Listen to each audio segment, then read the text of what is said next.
हां सर. बोला. Thank you sir.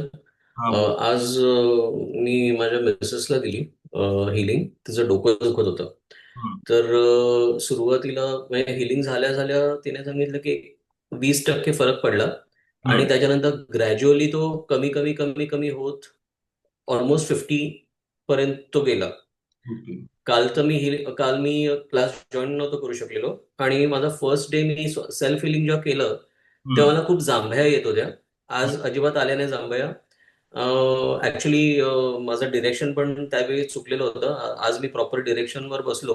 कारण माझी आज घाई झाली खूप. ऑफिसमधून आल्याला डायरेक्ट बसलो मी क्लासला.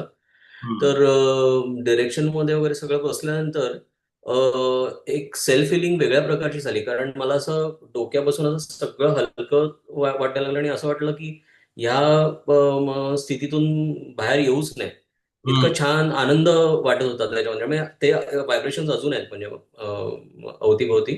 हम्म. खूप पॉझिटिव्ह व्हायब्रेशन होते आजचे. म्हणजे खूप वेगळाच अनुभव होता. तर थँक्यू तुम्हाला आणि सागर सरांना. आहे प्रॉब्लेम डिस्कस केला तर हळूहळू कमी होऊ शकेल अशी मला खात्री आहे याने. हो. हा, म्हणजे हो. ट्रान्सफॉर्मेशन हवंय आपल्याला ते पण हळूहळू होईल. कारण होऊ पण शकतो. हे काम आपण बॉडीवर करतोय, आपल्या आपल्या शरीरावर म्हणा, हम्म. उरलेलं काम दुसऱ्यावरती करतोय. तर हळूहळू ते हम्म. मला त्यात बदल जाणवायला दिसेल असं. म्हणजे मला असं जाणवलं की आज हिलिंग तर मी माझ्या मिसेसला दिली पण तिच्याबरोबर माझी सुद्धा हिलिंग बऱ्याच ह्यानी झाली. हा. हा लेवलला माझी पण हिलिंग बरीच झाली माझी स्वतःची. ओके. असं जाणवलं मला. चालेल. थँक्यू. Practice continue